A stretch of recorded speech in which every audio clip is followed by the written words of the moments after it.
kind of go aimlessly through life.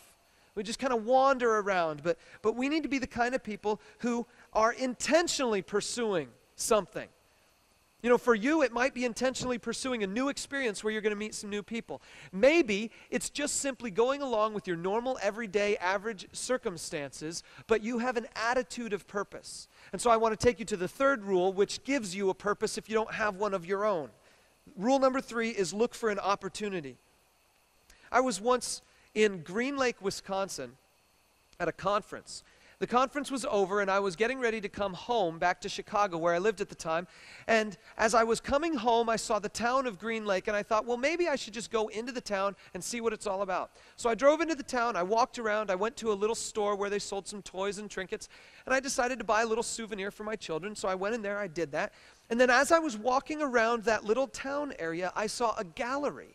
I thought, well, that's an interesting thing. And so I walked into the gallery, and there in the gallery, there was no one except a teenage boy sitting at the counter in the back where you would probably pay for a painting if you wanted to buy one. And he was sitting there with a book, reading the book.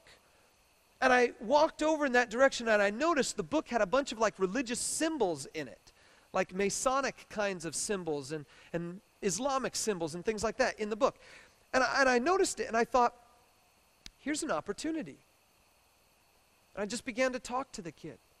It ended up, we had about an hour-long conversation where we just talked about a whole bunch of spiritual stuff. I tried to tell him that no matter what the spiritual stuff is that he was looking at, he needed to take the claims of Jesus seriously. And he gave me his email address and his phone number and told me that he was interested in talking with me about some of that stuff. I later did email him, and he didn't respond, but you know, that's the way things go like that sometimes. But I remember that I had this moment in time where I got to share with him about Jesus. And towards the end of that, he told me that he had a friend who just about 2 weeks ago had attempted suicide and was currently in the hospital trying to recover. Now, I had no idea going in that this was a guy who had something heavy like that on his heart. But in that moment, I had an opportunity to tell him about the love that Jesus has for him and the purpose Jesus has for his life. And that opportunity was when I saw a guy sitting at a counter and no one else was in the place. And I decided, well, let's go ahead and see what happens. Jesus was walking down the road in the middle of Jericho when all of a sudden he looked up and there was a dude in a tree. He was a kind of a chubby dude, and he was Zacchaeus. Everybody knew Zacchaeus. He was the chief tax collector. What's a loser like that doing up in a tree? And Jesus at that moment saw an opportunity. Zacchaeus is expressing a desire, a kind of attitude that's different from the crowd around him. And Jesus says, Zacchaeus, come down. I'm going to your house today. That brings us to point number 4. Rule number 4 is this: be bold with your relationships. Jesus looked right up at Zacchaeus and said, dude, get out of the tree. I'm going to your house. I mean, come on. Jesus is just inviting himself over to the richest man in town, to his house. He's just looking at him and saying, I'm coming over.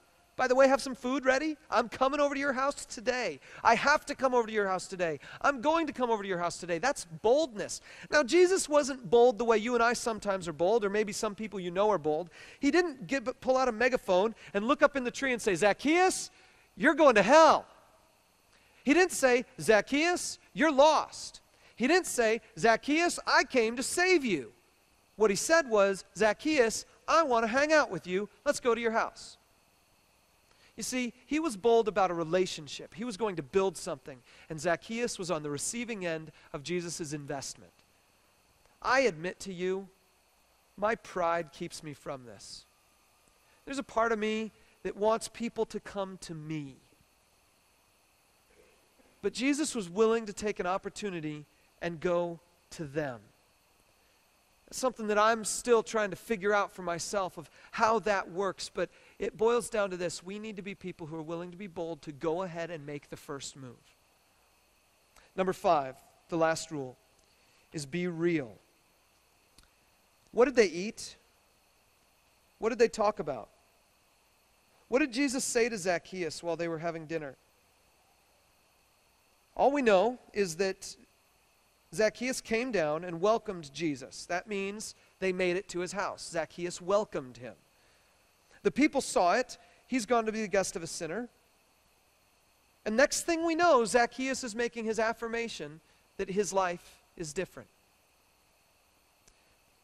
I'm glad we don't have what Jesus said here, because then I would be up here teaching you about Jesus' statements as if it was a recipe.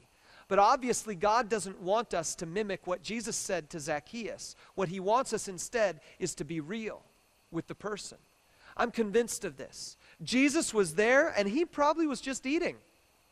And then Zacchaeus probably said, so why'd you pick me? Or something. I don't know. They might have had an interesting conversation of some kind, but Jesus, we know, as a person who is just simply authentically himself wherever he goes, probably mentioned the poor, probably mentioned some of the things he talked about with regard to money. I don't know, but the bottom line is this. He was just Jesus. And I think you can be yourself. I think you can just be real with people. Just be yourself. There's no rule book, no example here that we have to follow. So, there's your 5 rules, and I want to give you something to take home. Last week, I asked you to make a list of people that you knew who were either lost or wandering, either sinners or wanderers, people who needed to have a connection with God and maybe didn't. And if you made a list and prayed for those people this last week, I want to thank you for that. God is working to bring an opportunity into your life that way. Now, if you still have that list, keep praying for those people and keep asking, keep looking for that opportunity that God will give you. But I want to share with you the one opportunity that I think you can take advantage of. And it is our next week's series. There's an image on the screen that you should be able to see from also in your bulletin there.